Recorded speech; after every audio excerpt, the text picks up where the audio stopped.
제가 오늘 강의하는 내용은 영어권 대학원 입학, 또 특히 여러분이 관심이 있다 그러셔서 티솔 과정, 영어권 전 국가의 티솔 과정, 그리고 또, 우리 본부장, 임정민 본부장께서 대학생, 그러니까 어학연수 가는 지금 파트를 두 개로 나눠서 오늘 강의를 하겠습니다. 강사 양력이 필요하다 그래서 대학원하고 티솔 과정을 강의할 정성희고요. 그래서 제가 이렇게 이력서로 대신하겠습니다. 소개를. 우리 어학연수 강의를 맡을 임정민 본부장의 양력입니다. 오늘 차례는 지금 보시는 바와 같이 대학원 진학하고 국가별 어학연수, 대학원에서는 여러 가지 기초적인 사항, 전반적인 사항 더하기 티솔 과정 이렇게 진행하겠습니다. 그러기에 앞서서 왜 우리가 대학원을 외국에서 해야 되는지, 한국에도 수많이 좋은 과정이 있고 또 교수님 당연히 미국이나 여기나 다 똑같고 이런데 저희가 이제 FTA가 바로 앞에서 지금 좋지 않은 의미로 지금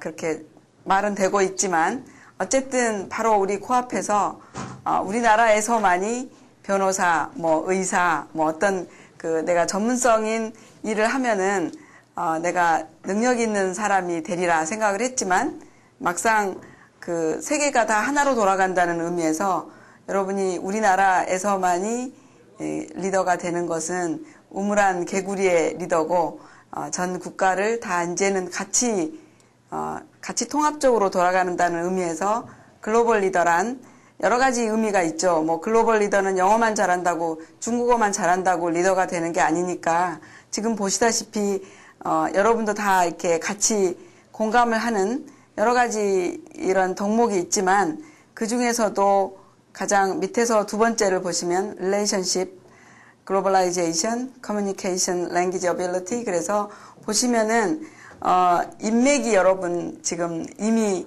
직장을 갖고 계신 분도 있으니까 인맥이 굉장히 중요합니다.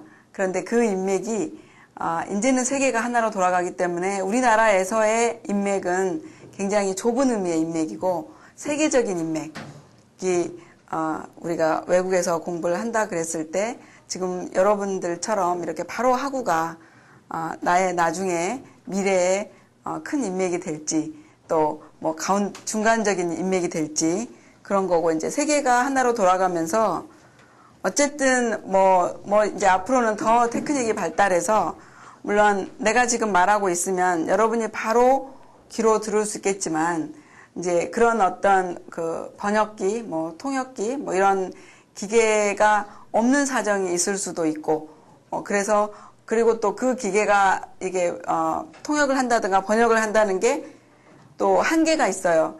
그래서 내가 정말 거기서 살아보고 또 거기서 같이 공부를 해봤을 때 느낄 수 있는 문화의 이해도, 그래서 정말 같이 이렇게 공감할 수 있는, 그래서 그런 언어 능력과 세계화에 따르는 본인의 글로벌라이제이션, 그리고 또 인맥, 이런 걸 따진다면은 우리가 지금 여기서 그칠 게 아니라 꼭 대학원을 한다기보다 어학연수라도 일단은 해외에서 경험을 해보는 게 좋지 않을까 생각하면서 글로벌 리더의 의미가 요즘에 계속 어디에서도 글로벌 리더 이런 게 나오기 때문에 여러분에게 용어 정리를 하면서 넘어가겠습니다. 이제 그러면은 대학원 석사 박사 과정을 대학원이라고 하죠. 그래서 대학원 학위 과정을 안내하겠습니다. 여러 가지 의미의 지금 왼쪽에 스쿨에서 보면은 죄송합니다. 대학원, 또 대학, 중고등학교, 초등학교. 그래서 이런 정도의 나이는 일반적으로 가장 제때 했을 때 이렇다는 거지 꼭 외국일수록 대학원은 특히나 나이들이 이렇게 맞지는 않지만 밑에서부터 한 번도 쉬지 않고 일했을 때의 나이고 콜스다리는 그레지트 스쿨에서는 당연히 닥터 코र्स가 있고 마스터 코र्स가 있고 또 그 프로그램이 요즘은 통합돼서 물론 이과라든가 문과의 어떤 파트라든가 모든 과가 그러진 않지만 석박사가 이제 예전에는 그런 과정이 없었는데 석사, 박사 따로 있다가 석박사 통합과정. 그러면 석사 2년에 보통 석사가 2년 듣고 24학점 듣고 박사가 36학점을 들은 다음에 다시 또 논문을 쓰게 되죠. 근데 그러지 않고 석박사 합쳐서 3년 이런 과정도 있는데 이 세상에 공짜는 없거든요. 그래서 2년, 3년에서 5년의 코스웍을 마치는 거하고 3년 동안 박사과정을 다 마쳐버리는 거하고는 굉장히 여러분한테 그 수많은 숙제와 해야 될 일이 굉장히 많을 거예요. 그래서 더 잠을 좀 못 자야 되는 석박사 통합과정이 있고요. 그 다음에 컬리지나 유니버시티에 보면은 프레시맨부터 시니어까지 있어요. 그러니까 1학년부터 4학년까지. 그래서 그거는 뭐 배첼러 디그리인데 배첼러 오브 사이언스, 배첼러 오브 아트스 뭐 이런 식으로 다 붙이기 나름이죠. 요새는 뭐 BF도 있고 파인 아트스라고 또 따로 있기도 하고 그런 게 학부 과정이에요. 지금 여러분이 하고 있는 학부 과정. 어소시에이트 디그리 그 밑에 있는 거는 우리 준학사 과정이죠. 그러니까 2년, 3년 과정을 다 마쳤을 때 주는 게 뭐 준학사 과정 내지는 디플로마 과정. 그 다음에 이제 그 밑에 보면 용어가 지금 일단 용어를 잠깐 설명하고 가려고 용어를 말씀드리는 거고요. 주니어 칼리지라고 하던가 커뮤니티 칼리지라 그래서 2년 과정, 뭐 1년 과정, 뭐 서티 과정 같은 게 다 합쳐져서 그렇게 되고 리버럴 아츠 칼리지라고 그랬는데 이거는 이제 우리나라도 그런 대학이 있는지 제가 지금 아직은 제가 모르겠는데 대부분 저희가 종합대학이죠. 한양대만 해도 사이버대학만 해도 뭐 실용영어과도 있고 또 이 앞에서 보니까 디자인학과도 있고 산업디자인도 있고 여러 가지가 있는데 그거 말고 이제 문과만 있는 리버럴 아츠라는 그런 단과 대학도 있어요. 굉장히 뭐 스미스 칼리지 여러분 많이 들어본 그런 훌륭한 대학도 그거만 하는. 그다음에 하비머드라 그래서 거기는 그게 사이언스하고 엔지니어링만 하는. 그러니까 우리나라 같은 포항공대가 문과는 없나요? 제가 잘 몰라서. 근데 그런 어떤 하나의 그런 뭐 문과면 문과 쪽, 이과면 이과 쪽, 아니면 공대 쪽 이렇게만 단과 대학도 굉장히 좋은 대학이 외국은 발달돼 있습니다. 그래서 이제 그러면 대학원 선택을 어떻게 내가 해야 될 것인지. 그래서 대학원에 보면은 대학원일수록 우리나라에서는 저희가 보통 학부가 굉장히 중요하죠. 좀 잘못된 거고 이제 앞으로 우리나라도 변할 겁니다. 그래서 학부는 본인의 능력에 맞고 아니면 여러분처럼 시간을 여러 가지로 활용할 수 있는 사이버 대학이라든가 이렇게 하고 지금 세계는 어떻게 가고 있냐면 대학원 중심으로 가고 있어요. 무게 중심이 다 대학으로 가고 있는데 아직 우리나라도 서울대부터 시작해서 대학원으로 가려고는 노력하고 있지만 아직은 학부에 많이 고개가 기울어져 있거든요. 점점 우리도 빠른 속도로 변할 거라고 생각을 하고요. 그래서 대학원은 특히나 이게 이제 마지막이 될 수 있어요. 그러니까 석사만 할 수도 있고 석박사까지 하실 수도 있고 이러기 때문에 대학원의 전공은 굉장히 중요합니다. 우리가 학부 때 내가 잘 모르지만 내 수능 점수에 맞춰서 내가 뭐 영문과 가야지. 뭐 영문과 너무 가고 싶은데 도저히 안 되니까 내가 뭐 다른 과 B라는 학과를 가야지. 이렇게 점수로 맞추는 게 아니라 대학원은 정말 전공이 맞아야 됩니다. 여러분 취업도 할 수 있고 여러분이 앞으로 계속 공부한다거나 그게 바로 이어지는 게 대학원이기 때문에 그래서 대학원은 전공 분야를 꼭 확인하셔야 돼요. 그러니까는 그 학교가 더 중요한 게 아니고 전공이 먼저. 그 다음에 두 번째가 이게 지금 순서거든요. 여러분이 대학원을 갈 때 어떤 거를 내가 더 중점적으로 대학원을 고를까 할 때 두 번째가 랭킹이에요. 그래도 기왕이면 그 중에서는 내가 전공 분야가 로보틱스다. 기계공학에서도 로보트 학과라는 게 있죠. 그래서 로보트 학을 해야 되겠다. 그러더라도 그게 될 수 있으면 내 성적이랑 맞으면서 순위도 좀 높은 그래도 남들이 좀 알아주는 학교 다니면 더 좋겠죠. 그래서 그런 랭킹. 그다음에 이제 지도교수가 되게 중요한데요. 내가 로보틱스를 하고 싶은데 그런 학교가 10개예요. 그럼 그 10개 중에서도 그 지도교수가 논문을 활발히 발표하고 프로젝트를 활발히 해서 충분히 내가 그 지도교수를 정말 믿고 따를 수 있고 정말 그 지도교수에게 지침이라 해서 그런데 교육을 받을 수 있는 그런 역량이 있는 교수일수록 내가 취직을 한다거나 앞으로 내 학문에 만약에 취직 안 하고 학문을 하신다면 학문의 세계에 갈 수 있을 때 나갈 때 굉장히 도움이 되는 그래서 그런 지도 교수님 선택 그다음에 이제 재정 보조는 지도 교수님이 훌륭하시거나 아니면 대학이 재정이 굉장히 강해서 장학금을 많이 줄 수 있어요. 아니면 지도 교수가 역량이 많아서 그러니까 국내외적으로 학내외적으로 프로젝트를 많이 따오세요. 그래서 무슨 경영학과 그러면 국가적인 프로젝트 10억 따왔다. 그러면 그 10억을 다 교수님이 가지시는 게 물론 아니고 연구에 쓰라는 돈이기 때문에 그 연구를 하려면은 대학원생들이 많이 필요해요. 그 연구를 같이 이렇게 뭐 자료를 수집한다던가 뭐 여러 가지 PT를 한다던가 이런 게 있기 때문에 그런 재정 보조는 그 프로젝트에서 많이 따오신 교수님일수록 그 학생들에게 장학금을 다 그걸 나눠주게 되죠. 그럼 그 학생은 교수님한테 개인적으로 장학금을 받고 또 학교에서 학점이 높아서 학교에서 받을 수도 있죠. 그러면 뭐 보통 대학원 가서는 1년 이후에 아직도 장학금 안 받았니? 이렇게 얘기하고요. 들어가면서부터 장학금 받는 학생도 물론 여러 가지 성적이 좋아야 되겠죠. 받는 사람부터 한 학기 되면은 대부분 받아요. 지금 내가 말씀드리는 거는 이공계일 때. 근데 이제 인문계나 뭐 경상학부 이렇게 될 때는 1년 뒤에쯤 받게 돼요. 그러니까 6개월 지나서 받기는 좀 어렵고. 이제 그런 것도 자기가 그거는 학교에서 주는 장학금일 때 그렇고, 그렇지 않고 이제 여러분이, 교수님만 잘 만나면은 교수님이 역량 있는 분이고, 또 그런 자금력을 본인 돈이 아니라 그런 프로젝트라는 연구비로 많이 가지고 계신 분은 여러분에게 장학금을 충분히 처음부터 선발하면서부터 내 방에 와서 연구조교를 할래? 그럼 내가 돈을 이렇게 주겠다. 그럼 보통 보면요. 가장 작은 거는 학비의 한 반 정도? 가장 많은 거는 학비 플러스 용돈까지가 다 커버되고도 약간 남아요. 말씀 잘못 드렸어요. 가장 작은 학비의 반, 가장 많은 거는 학비, 생활비 더하기 용돈 그리고 약간 남아요. 이런 거까지도 여러분이 내가 뭐 돈이 너무 없어서 공부를 못한다. 대학원은 특히 그런 일이 거의 없습니다. 그래서 여러분이 잘 역량을 갖추고 점수를 잘 갖춰야 되겠죠. 물론 역량을 갖추고 또 그런 교수님을 잘 찾아서 가실 수 있고요. 그다음에 인턴십 및 해외 프로그램 그래서 여러분이 만약에 호주로 유학을 대학원을 갈 건데 여러 가지 요건으로 뭐 장학금을 받았다든가 그런데 그렇지만 미국도 한번 경험을 해보고 싶다.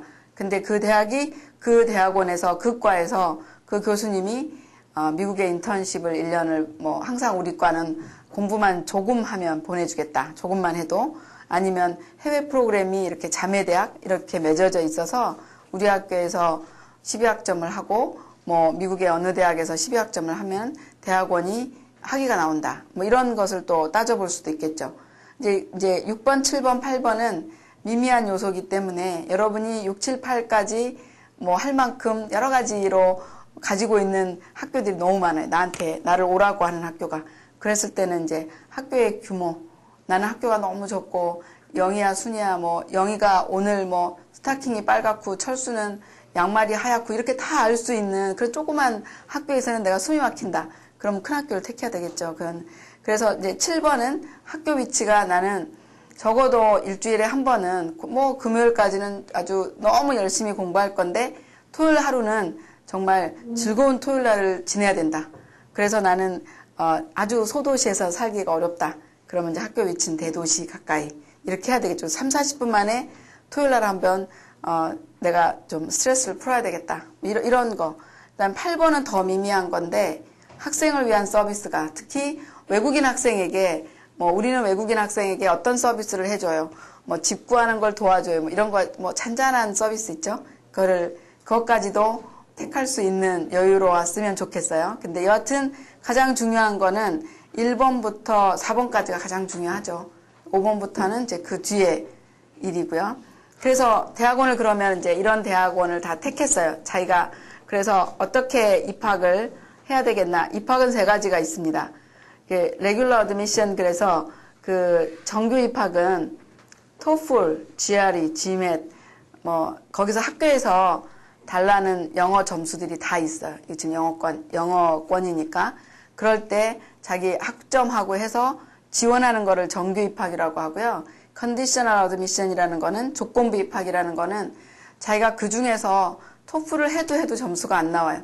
그렇지만 학교에서 토플 빼고는 우리 학교에 들어올 만한 자격이 충분히 있어요. 그럼 입학을 받아주고 토플은 네가 졸업할 때까지 낼래? 아니면 뭐 들어온 지 우리 학교 랭귀지부터 수업을 하면서 우리 정규 수업도 들으면서 이렇게 조건부로 그렇지만 토플을 언제까지 내라. 내지는 GRE, GMAT을 언제까지 내라. 이렇게 조건을 주는 거죠. 그걸 조건부 입학이라고 하고요. 그것도 저것도 안 돼서 도저히 안 돼서 어학연수 과정을 먼저 거쳐요. 그리고 입학을 해요. 그래서 어학연수 과정을 이거 똑같은 비자는 다 똑같은 거거든요. 어느 나라나 어학연수를 하더라도 그래서 어학연수를 하고 그 다음에 대학원을 들어가요. 그런데 이게 어떤 게 좋다고 얘기는 못합니다. 다만 본인의 그런 그 환경에 내지는 본인의 능력에 맞는 입학을 해야지 된다고 생각하고 특히 제가 뒤에 랭킹도 좀 잠깐 보여드리고 하겠지만 그런 랭킹이 내가 하버드를 가는 게 가장 나한테 좋은 그런 선택이라고 제가 못 봐요. 왜냐하면 하버드에 어찌어찌 들어는 갔지만 따라하지를 못한다든가 아니면 그 생활에 적응이 안 돼서 그만둬버린다면 들어가지 못한만 못하거든요. 그래서 자기한테 맞는 대학, 자기 여러 가지 실력이나 내가 어찌어찌 들어갈 수는 있으나 가서 따라하기도 참 어렵겠다 생각하는 것은 시간이 좀 낭비될 수 있어요. 그런 학생 제가 많이 봤고요. 그래서 어떤 거든지 내가 어학이 지금은 토플이 600은 나왔지만 내가 어학은 좀 아직 덜 된다. 그러면은 대부분 지금 영어권 학교들이 물론 호주, 뉴질랜드는 1월 말이나 2월 초에 시작하지만 기타 학교들은 다 9월에 시작하거든요. 그래서 9월에 하면은 우리는 1월이면 학기가 다 끝나죠. 대부분 12월이면 끝나죠. 그러면 학생들이 1월부터 한 8월까지 어학연수를 먼저 해요. 그러니까 그거는 뭐 조건부도 아니고 아까 어학연수 뭐 이런 것도 아니고 입학은 이미 원서 다 내고 입학을 받으면서 그 사이에 어차피 빈 공간이에요. 우리는 이미 3월에 시작하지만 영어권의 대부분은 9월에 시작하기 때문에 내지는 아까 호주나 뉴질랜드도 1월 말이나 2월 초에 시작한다 그랬죠. 그럼 우리는 12월 말이면 다 끝나요. 한 20일이면. 그러면 가서 2개월이라도 8개월이라도 어학연수를 먼저 하고 대학에 입학하는 거죠. 그렇게 하는 게 가장 좋다고 봅니다. 토플 600이라 그래서 예전에 이제 PBT로 할 때 토플이 거의 100점 만점 중에 100점을 다 맞았다고 해도 가서 수업을 듣는 거는 좀 여러 가지 어려움이 많아요. 그래서 저희가 대부분은 어학연수 코스를 물론 입학도 받으면서 어학연수 코스를 먼저 가라고 합니다. 그래서 이제 대학원 입학을 위한 그렇다면 구체적으로 어떤 서류 준비와 절차가 필요할 건지 이건 여러분이 뭐 그렇게 지금 그렇게 중요하지 않다고 생각할 수도 있으니까 간단하게 보여드리면서 넘어가겠습니다. 학교 정보를 수집해야 되겠죠. 그리고 이제 그래서 학교를 선택해서 원서 작성을 준비해야 되겠죠. 학교 정보 수집은 서적에 내가 피터슨스 가이드랑 베런스 프로파일스 했고 학교를 그 전문 서적을 보여드렸어요. 그런 게 이제 뭐 서점에 가면 있죠. 아니면은 그것도 읽으면서 전문가 상담을 잘 활용하시면 정말 돈 많이 안 들고도 정말 좋은 상담을 받을 수 있거든요. 그래서 전문가 상담을 아주 오랫동안 해보신 분들을 받으시고 웹사이트는 지금 이거 보여드리죠.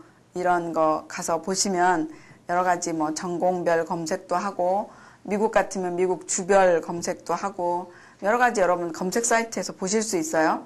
그리고 맨 밑에 MCAT, PCAT, LSAT 이런 거는 이제 특별대학원 들어갈 때 이게 필요합니다. 그러니까 우리가 대학원 들어갈 때 대부분 TOEFL, GRE나 GMAT 그리고 그 두 개가 또 필요하지 않을 수도 있고 그런데 만약에 메디컬 스쿨에 가겠다. 그거는 의대를 들어가겠다. 그럼 MCAT을 또 봐야 되고요.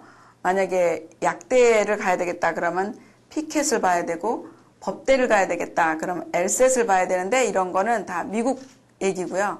또 기타 뭐 호주라든가 뉴질랜드라든가 또 뭐 필리핀 또 캐나다 이런 데는 물론 캐나다는 요새 GRE, GMAT을 보는 학교가 늘어서 많아졌지만 호주라든가 뭐 뉴질랜드 이런 데는 GRE GMAT을 안 봐도 토플은 당연히 영어권은 무조건 필요해요.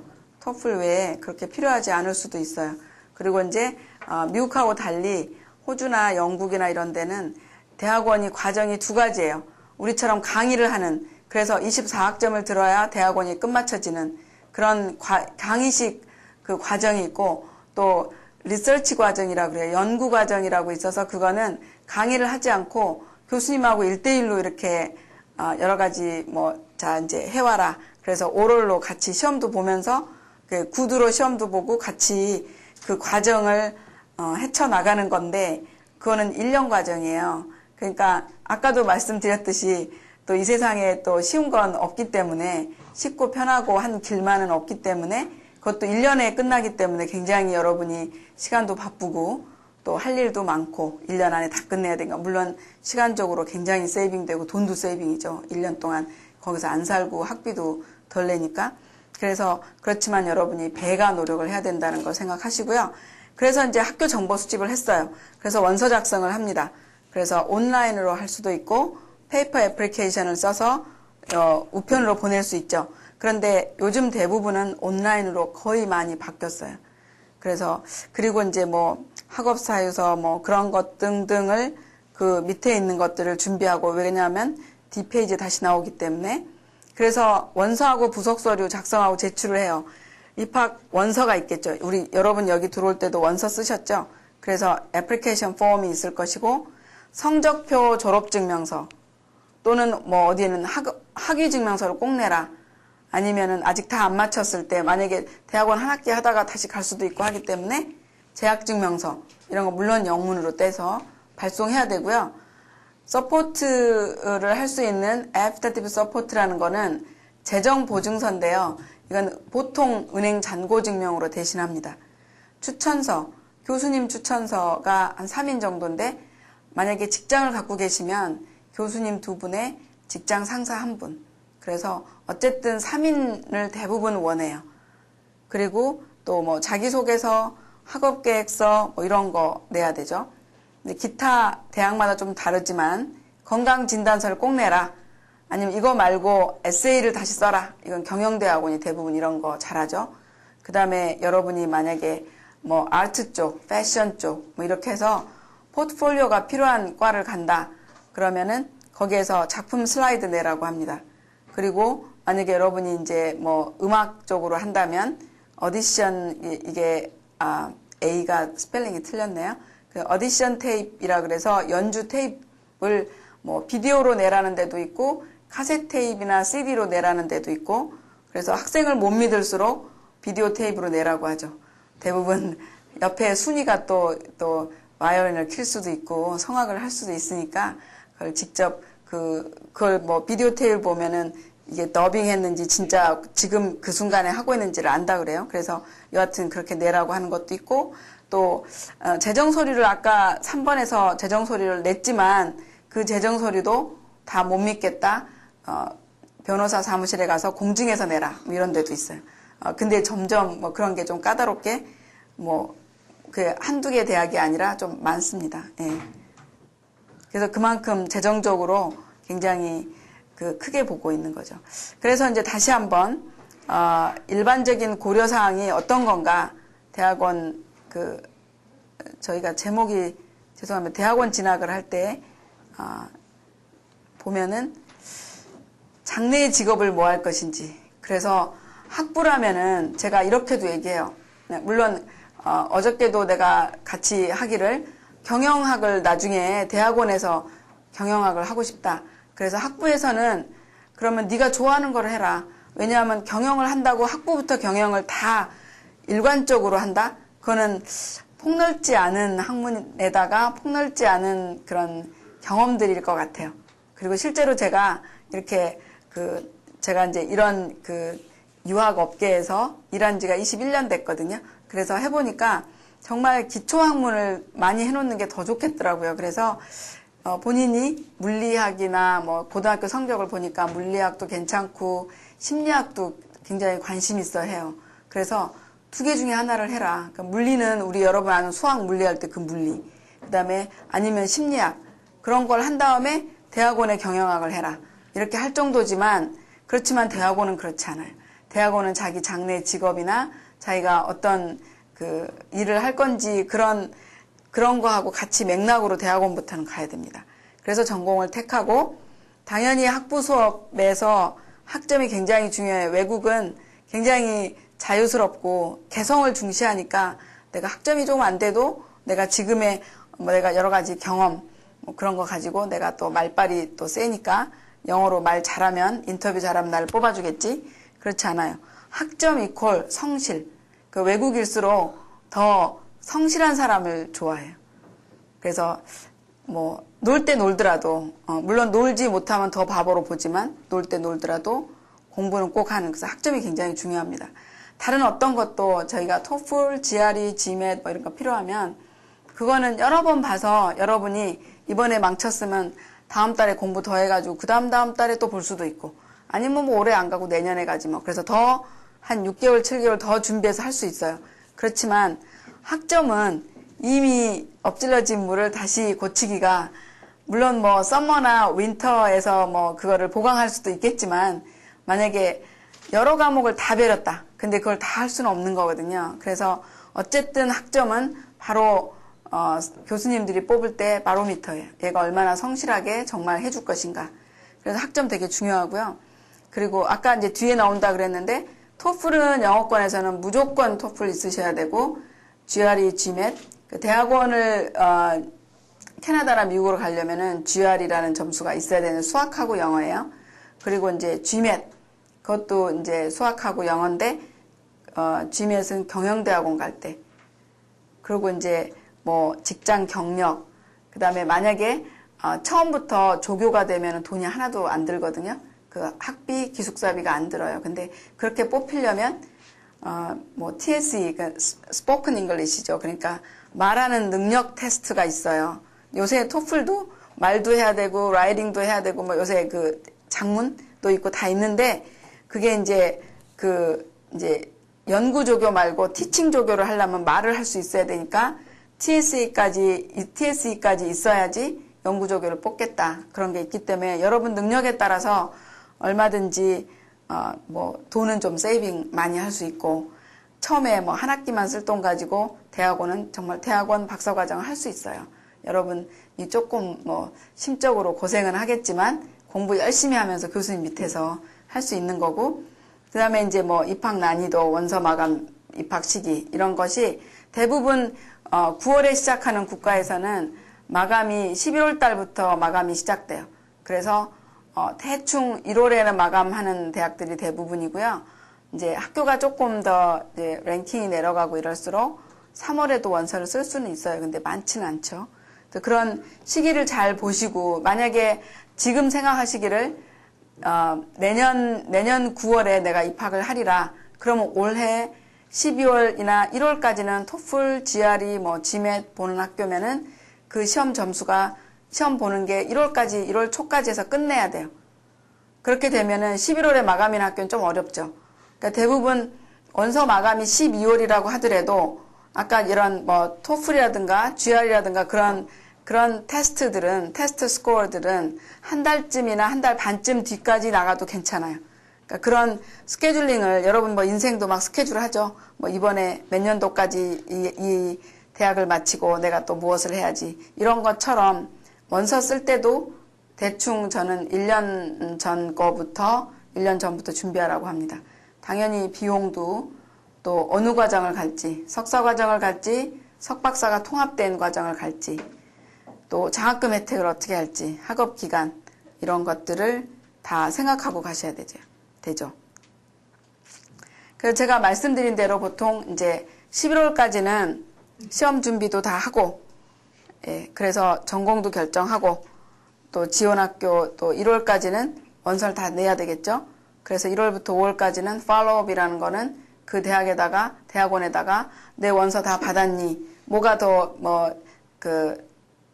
missing material이라고 하는데 그거는 안 받아진 뭐 서류는 뭐 있니? 뭐 이렇게 해서 그래서 이제 보통 5월까지는 입학 허가서가 오는데 I-20이라는 거는 미국이고요. 국가마다 입학 허가서가 옵니다. 그래서 6월에서 8월 사이에는 비자를 받아야 되겠죠. 그래서 출국을 합니다. 뭐 보시듯이 이렇게 아까 제가 토플, GRE, GMAT 이런 거 말씀 많이 드렸거든요. 그래서 이게 만약에 이 도표가 여러분에게 남아 있을 거라면 제가 하나하나 설명 안 드려도 다 알 거고요. 다만 저 밑에 응시 제한에서 보면요. 한 달에 한 번 본다든가 1년에 3회 본다든가 이렇게 내가 주야장창 볼 수 있는 게 아니에요. 물론 토플은 1년에 한 달에 한 번이니까 12번 볼 수 있는 거죠. 12번까지 보는 학생은 대부분 드물고 한 3번 정도 봐서 점수를 내야 되겠죠. 이것도 돈이 보통 100불이 넘기 때문에요. 그게 싸지 않습니다. 그래서 3번 정도에 마감을 해야 된다고 생각을 하고 웹사이트 이렇게 있는데 이거는 어차피 여러분 동영상으로 돼 있는 데니까 그때 자세히 보시면 되겠습니다. 그리고 한 가지 말씀드릴 거는 토플에서 시험 유형에서 PBT, CBT, IBT가 있는데 우리나라는 지금은 IBT만 행하고 있어요. 그리고 GRE는 저희는 PBT 행하고 있고요. GMAT은 CBT 행하고 있고 C라는 게 아까 저기 앞에 있는 것처럼 컴퓨터 베이스드 테스트고 IBT는 인터넷 베이스드 테스트고 그러니까 페이퍼냐 컴퓨터냐 인터넷이냐 이거에 따라서 나눠져 있습니다. 여러분이 이제 많이 궁금해 하신다 그래서 TESOL을 따로 말씀을 드리려고 합니다. 이게 Teaching of English to Speakers of Other Languages 그래서 제2 외국어인 영어가 사람에게 영어를 가르치는 teaching method 같은 거예요. TESOL이라는 거는. 그러니까는 영어 교수법? 이렇게 한국말로 딱 맞는 말은 아니겠지만 그런 겁니다. 그래서 TESOL도 요새는 서티피케이트 과정이라 그래서 학위가 아니고 그냥 수료했다. 3개월짜리, 6개월짜리, 1년짜리 이렇게 있어요. 근데 이제 그런 과정들이 너무 이제 남발이 돼서 드디어 이제 석사 과정을 하는 게 여러 가지 면에서 여러분 어차피 우리가 유학을 간다든가 어학연수를 갈 때 자기 능력을 업그레이드 하려고 그래서 내가 좀 더 높은 위치에서 아래를 볼 수 있는 그런 위치에 있으려고 우리가 가는 거잖아요. 능력을 더 키우려고. 그런 거라면 TESOL도 석사 과정을 가는 게 좋겠다 싶습니다. 여기 이제 이거는 TESOL 과정이 아니고 영어, 지금 여러분 영문과니까, 영어과에서 미국에서 특히 랭킹을 한번 잡아봤어요. 그러니까 1위가 지금 세 개가 공동으로 1위죠. 하버드하고 UC 버클리하고 에일. 세 개가 지금 탑 랭킹 됐고요. 그 다음에 프린스턴, 스탠포드 이런 것 지금 보시면 아실 수 있는 대학들이 이름이 여기에 다 나와 있죠. 여러분 이거에 관심이 있으실 것 같아서 오늘의 것은 아니지만 그 다음에 28위부터 51위까지 지금 보고 계시고요. 자 이제 다시 원위치로 돌아와서 TESOL이 그러면 석사과정을 다 제공하냐? 그렇지 않거든요. 그래서 이거 제공하는 미국 학교들 지금 애리조나 스테이트, 컬럼비아 유니버시티, 조지타운 이렇게 지금 보시는 바와 같고요. 그래서 저희가 나중에 이걸 보실 수 있을 테니까 공인 영어 점수 토플, CBT로 237, 237이면은 아마 580 정도면은 한 85점, 90점 그 정도가 580일 거예요. 지금 현재 120점 IBT에서 본다면 꽤 높은 거고요. 컬럼비아 유니버시티는 보시면 토플 600이니까 지금 100점이라 해야 돼요. 120점에 100점이 굉장히 높은 점수거든요. 여러분은 지금 어차피 영어과 하시니까 도달할 수 몇 번만 조금 도전하시면 될 수 있을 거라 생각하고 지금 이미 돼 있는 분도 있겠지만은 그 다음에 이제 영국은 이런 학교가 있고 점수는 이렇게 원한다. 공인 영어 점수. 캐나다, 호주, 뉴질랜드 이렇게 되어 있습니다. 아마 이게 제일 관심이 있으시죠? 그래서 제가 지금까지 이제 석사과정에 강의를 했는데요. 저희가 영어 연수과정까지 다 연계 강의를 한 다음에 연속 강의를 한 다음에 여러분 질문을 받겠습니다. 고맙습니다.